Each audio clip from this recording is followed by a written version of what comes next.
پڑھنے کو نفل قرار دیا ہے، اللہ نے نفل قرار دیا، کبھی فرماتے ہیں کہ میں نے نفل قرار دیا۔ اور دیکھیے ایک نظام میں آپ کو اور ایک بتاتا ہوں، اللہ تبارک و تعالیٰ کو حضور صلی اللہ علیہ وسلم کی سنتیں اور ادائیں کتنا زیادہ پسند تھی، حضور کی ادا کتنی زیادہ پسند تھی۔ ایک نماز ہے فرض، نماز فرض ہے، اور کیا کہتے ہیں آپ کے روزہ فرض ہے، کیونکہ روزے کا مضمون چل رہا، میں ادھر آ جاتا ہوں۔ روزہ فرض ہے، لیکن روزے سے پہلے اللہ تبارک و تعالیٰ تراویح کو لگا دیا، تراویح کو لگا دیا کہ کوئی فرض آغاز ہوتا ہو، کوئی فرض اگر شروع ہوتا ہو تو شروع ہوتا ہو، پہلے سنت ادا ہوتی پھر فرض ادا ہوتا۔ جی آپ نماز میں چلے، نماز میں آپ آ جائیں، نماز میں آپ فرض، پہلا فرض کیا ہے نماز میں؟ اللہ اکبر کہنا، تکبیر تحریمہ پہلا فرض ہے۔ ارکان میں آپ آ جائیں، پہلا تکبیر تحریمہ یعنی اللہ اکبر کہہ کے آپ رکعت باندھنا، نماز کو شروع کرنا، یہ پہلا فرض ہے، یہ پہلا فرض ہے۔ لیکن ہاتھ اٹھانا تکبیر تحریمہ سے پہلے آتا ہے، ہاتھ اٹھانا فرض نہیں۔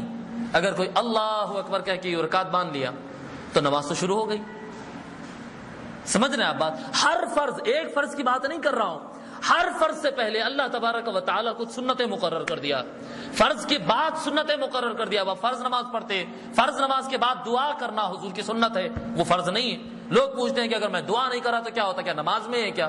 مت کرو، جاؤ مت کرو، لیکن سنت ہے حضور کی صلی اللہ علیہ وسلم۔ ہر چیز کے اندر آقا صلی اللہ علیہ وسلم جتنے فرض ہے، پہلے ایک سنت بعد میں ایک سنت۔ اللہ تبارک و تعالیٰ کو مصطفیٰ کی ادا پسند ہے، مصطفیٰ۔ خیر ایک ضمناً بات آ گئی تھی، ادھر نکل گئے ہم۔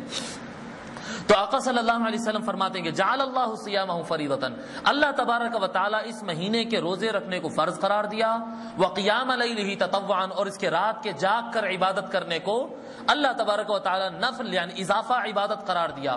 من تقرب، اب یہاں سے فضیلت بیان ہوتی ہے، من تقرب فیہ بخصلۃ من الخیر، آقا صلی اللہ علیہ وسلم فرماتے جو کوئی اپنی مرضی سے کوئی نیک کام وہاں پر کرتا ہے، بخصلۃ، کوئی نیک کام، کوئی قرآن اضافہ پڑھ لیتا ہے، کوئی نفل نماز اضافہ پڑھ لیتا ہے، کوئی صدقہ خیرات میں اضافہ کر دیتا ہے، کوئی اخلاق کو اپنے اور اچھا کر دیتا ہے رمضان کی وجہ سے، جی اور اچھے کر دیتا ہے، کوئی ایک اچھائی آپ رمضان کی وجہ سے اپنا لیتے ہیں، فرضوں کے علاوہ، فرائض کے علاوہ کی بات ہو رہی ہے، سنن مؤکدہ اور واجبات کے علاوہ بات ہو رہی ہے، جو کام اپنی مرضی سے آپ بڑھا رہے، من تقرب فیہ بخصلۃ من الخیر، جو کوئی اچھائی میں کوئی ایک صفت اپنے اندر بڑھا لے اور کوئی نفل کام اپنی طرف سے اللہ سے قریب ہونے کے لیے اگر کوئی کرتا ہے، کان کمن ادا فریضہ، تو اس نفل عمل کا 2 رکعت نفل آپ پڑھ رہے، 2 روپیہ 4 روپیہ آپ زکوٰۃ کے علاوہ اللہ کی راہ میں خرچ کر رہے، 2 آیت 3 آیت آپ رمضان ہے بول کر زیادہ پڑھ رہے ہیں، کوئی نفل آپ کام کرتے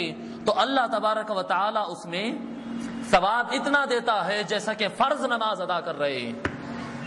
اب دیکھیں فرض نماز کتنی اہم ہے اور نفل نماز کا کیا موقف ہے۔ نفل نماز آپ کی مرضی کی بات ہے، آپ پڑھے تو پڑھے، نہیں پڑھے تو نہ پڑھے، لیکن فرض نماز کا مسئلہ یہ اتنے زیادہ ثواب ہے فرض پر، اور چھوڑنے پر اتنا زیادہ گناہ ہے۔ تو ثواب کا کتنا درجہ ہو جاتا ہے فرض کے اندر، کتنا بڑا ثواب ملتا ہے فرض میں۔ آقا صلی اللہ علیہ وسلم فرماتے کہ رمضان کے مہینے میں ہر نفل کام کا ثواب فرض کام کے برابر ہو جاتا ہے۔ کوئی 2 روپیے اگر صدقہ میں دیتا ہے تو اللہ اس کا حساب فرشتوں کے پاس کتابوں کے اندر یوں لکھواتا ہے کہ 2 روپیے فرض زکوٰۃ میں ادا کیا، اتنا اس کا زیادہ ثواب لکھ دیا جاتا۔ کان کمن ادا فریضہ فیما سوا، عام دنوں میں فرض پر جتنا، یعنی فرض بولے تو وہ فرض نہیں ہو جاتا، فیما سوا فرما رہے رمضان کے علاوہ میں جو تم فرض ادا کرتے وقت ثواب ملتا ہے، وہ ثواب تم کو نفل میں مل جاتا ہے رمضان کے اندر۔ اور آگے فرماتے ومن ادا فی فریضۃ فیہ، اور جو کوئی رمضان میں فرض کو ادا کرتا ہے، فرض نماز ادا کیا، فرض روزہ ادا کیا، فرض زکوٰۃ ادا کیا، والدین کی جو ذمہ داری گردن پر تھی فرض وہ ادا کیا، ان کی اطاعت کرنے سے متعلق جو کوئی فرض کام اور لازم کام جو اس کے گردن پر لازم تھی وہ ادا کرتا ہے، کان کمن ادا 70 فریضۃ فیما سوا، تو وہ عام دنوں میں باقی 11 مہینوں میں 70 مرتبہ فرض ادا کرنے کے برابر اس کا ثواب ہو جاتا ہے۔ ایک نفل ایک فرض کے برابر ہو جاتا ہے، اور ایک فرض 70 فرضوں کے برابر ہو جاتا ہے۔ اب دیکھیں آپ نماز جو ہم پڑھتے، ایک نماز ہم مسجد کے اندر اگر آ کر پڑھتے تو نماز پڑھنے پر اللہ تبارک و تعالیٰ کی طرف سے تو انعام ہے، لِكُلِّ حَسَنَةٍ 10 أَمْثَالِهَا، قرآن کے اندر آ گیا کہ جو کوئی آدمی ایک نیکی کرتا ہے اللہ تبارک و تعالیٰ اس کے بدلے میں 10 نیکیاں دیتا ہے. یہ تو عام دنوں والی بات ہے، ہر وقت کی بات ہے. اور مستحبات میں یہ آتا ہے اور سنن میں یہ روایتوں میں یہ آتا ہے کہ جو آدمی مسجد میں نماز پڑھتا ہے تو اس کا ثواب باہر اکیلے نماز پڑھنے کے مقابل میں 70 گنا زیادہ ثواب ملتا ہے. تو ایک نماز پڑھنا عام دنوں میں گویا 70 نمازوں کے برابر ثواب ہے. اور ہر نیکی پہ تو اللہ 10 دیتا ہی دیتا ہے. اب آپ دیکھیں نا مفت میں کتنا مل رہا. مفت اصولی بولتے ہیں، ایک کام کر کے تنخواہ کہتے ہیں 20 مرتبہ تنخواہ لے رہے ہیں. ایک نماز آپ مسجد کے اندر جماعت سے پڑھ لیے تو گویا آپ 70 نمازیں ادا کر لیے. اور اللہ کا تو وعدہ ہے کہ ہر نیکی پہ 10 نیکیاں تو دینے والا ہے. تو اب 70 نمازوں کو آپ 10 سے ضرب دے لیجئے. تو عام دنوں میں اگر آپ جماعت سے نماز پڑھ لیتے ہیں تو گویا ایک نماز آپ کی 700 نماز کا ثواب بن جاتا ہے. 700 نماز کا، ایک مرتبہ کی نماز آپ کی 700 نماز بن جاتی ہے. اور آقا صلی اللہ علیہ وسلم فرما رہے ہیں کہ رمضان کے اندر ہر فرض نماز 70 فرض کے برابر ہو جاتا. اب 700 کو 70 سے آپ ضرب دے لیجئے. 700 کو 7 سے 7 ضرب کتنے ہوتے؟ 49 کو 3 0 آپ لگا لیجئے. 49,000 نماز آپ ادا کر رہے ہیں اگر ایک فرض نماز پڑھتے ہیں رمضان کے اندر. 49,000 نماز، سمجھ میں آ رہی نا؟ 49,000 نماز. یہ کتنا ہے؟ یہ اتنا ہے جتنے کا اللہ نے وعدہ کیا ہے. ہم اس سے آگے کی بات بتا رہے نہیں. آقا صلی اللہ علیہ وسلم نے جتنا وعدہ کیے، اللہ تبارک و تعالیٰ نے جتنا وعدہ کیے، گارنٹیڈ دیے، اتنا تو ثواب تم کو ملے گا ہی. پھر آگے واللہ یضاعف لمن یشاء، اللہ جس کو اور زیادہ دینا چاہا تو اس کی مرضی کی بات ہے، اللہ تو دیتا ہے اور زیادہ. نیتیں اگر اچھی ہو تو پھر اللہ 700 سے اور ضرب دے دیتا ہے اس کو.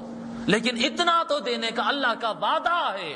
اگر کوئی آدمی ایک آدمی اگر فرض نماز پڑھتا ہے، ایک فرض نماز، تو 49,000 فرض نماز پڑھنے کے برابر ثواب ملتا ہے اس کو رمضان میں. اگر وہ ایک فرض ادا کرتا ہے، ایک نفل ادا کرتا ہے، تو اتنے ہزاروں نماز کے برابر اس فرض کے درجے میں آ جاتی ہے اس کی نفل نماز.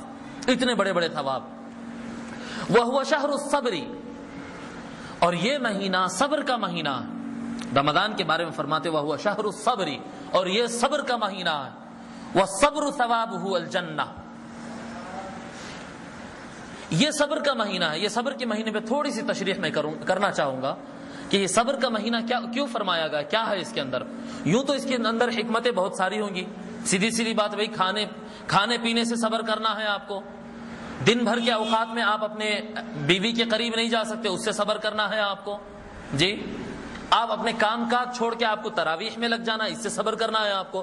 یہ باتیں تو اپنی جگہ ہے، لیکن مین بات اس کے اندر سارے چیزوں کا خلاصہ یہ سمجھ میں آ جاتا کہ اپنے نفس کے مخالف کاموں پر صبر کرنا ہے. بھئی آپ کو صبر کرنا کب پڑتا ہے؟ اب آپ یوں ٹھہرے ہوئے رہے تو اطمینان سے ٹھہرے ہوئے، آپ کے ہاتھ میں اگر 15 لیٹر کا ایک ڈبہ دے دیے پانی کا، پکڑ لے کے ٹھہرو، تو اب آپ کو صبر کرنا پڑتا. بھائی 2 منٹ صبر کرو، اور 2 منٹ کا ٹائم ہے، 4 منٹ کا ٹائم ہے. ہر منٹ کو گننا شروع کرتے، 15 لیٹر ہاتھ میں پکڑے ہوئے، 20 لیٹر ہاتھ میں پکڑے ہوئے، تو اب آپ کو صبر شروع ہو گیا. اب خالی نہیں ٹھہرے.